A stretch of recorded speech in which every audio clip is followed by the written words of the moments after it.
Rottweiler, pit bull ரக நாய்களை வளர்த்தால் 1 லட்சம் ரூபாய் அபராதம் விதிக்கப்படும்னு தெரிவிக்கப்பட்டிருக்கு. அதை பத்தி தான் நம்ம இந்த தொகுப்புல பார்க்க போறோம். சென்னையில பிட்புல், ராட்வீலர் இன நாய்களை புதிதாக வாங்கி வளர்க்க டிசம்பர் 20ஆம் தேதி தடை விதிக்கப்பட்டது.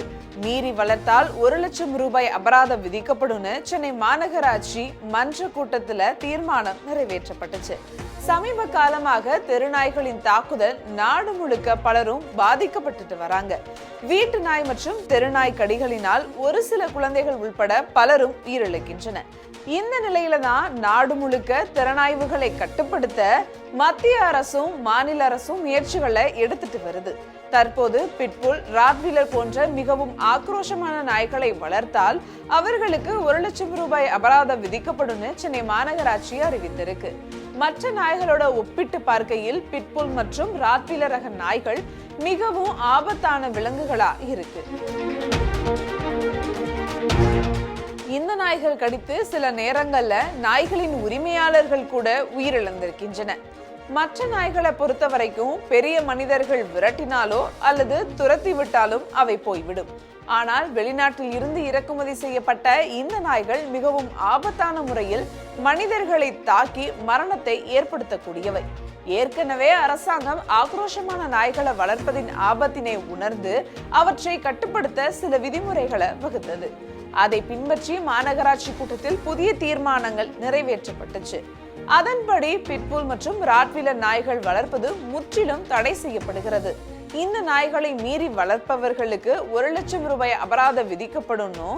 இது மட்டும் இல்லாம இது போன்ற 23 வகை ஆக்ரோஷமான நாய் இனங்களுக்கு தடை விதிக்கப்பட்டிருப்பதற்கான நடவடிக்கைகளை முன்னெடுத்துட்டு வருது.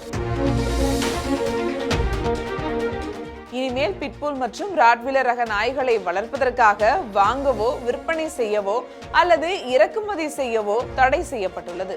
ஏற்கனவே இந்த நாய்களை வளர்ப்பவர்கள் அந்த நாய்களுக்கு கட்டாயமாக கருத்தடை செய்திருக்க வேண்டும். இந்த ரக நாய்களை வெளியில அழைத்து செல்லும் போது கட்டாயம் கழுத்துப்பட்டை பொருத்தப்பட்டு அது சங்கிலி அல்லது பட்டையுடன் இணைக்கப்பட்டிருக்க வேண்டும். மேலும் இந்த நாய்களின் வாய்களை மூடியவாறு கவசம் அணிந்திருக்க வேண்டும்.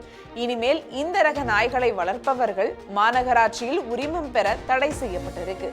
சென்னையில் வளர்ப்பு பிராணிகளுக்கு உரிமம் பெறுவதற்கான சிறப்பு முகாம்கள் ஏற்கனவே நடைபெற்று முடிந்தது. தற்போது வீடு வீடாக சோதனை செய்து யாரேனும் உரிமம் இல்லாமல் வளர்ப்பு பிராணிகளை வளர்ப்பது தெரிந்தால் அவர்களுக்கு 5000 ரூபாய் அபராதம் விதிக்க மாநகராட்சி முடிவு செய்திருக்கிறது. இதற்கென்று ஒரு தனிக்குழு அமைக்கப்பட்டு அவர்கள் வீடு வீடாக சோதனை செய்து வருகின்றனர். வளர்ப்பு நாய்களுக்கு மைக்ரோசிப் பொருத்துவதும் கட்டாயமாக்கப்படுகிறது. நாய்களால் ஏற்படும் கடி சம்பவங்கள் மற்றும் தாக்குதல்களுக்கு நாயின் உரிமையாளரை முழு பொறுப்பு ஏற்க வேண்டும் என்றும் அதில் கூறப்பட்டிருக்கு. செய்திகளை உடனுக்குடனும் துல்லியமாகவும் தெரிந்து கொள்ள சப்ஸ்கிரைப் பண்ணுங்க.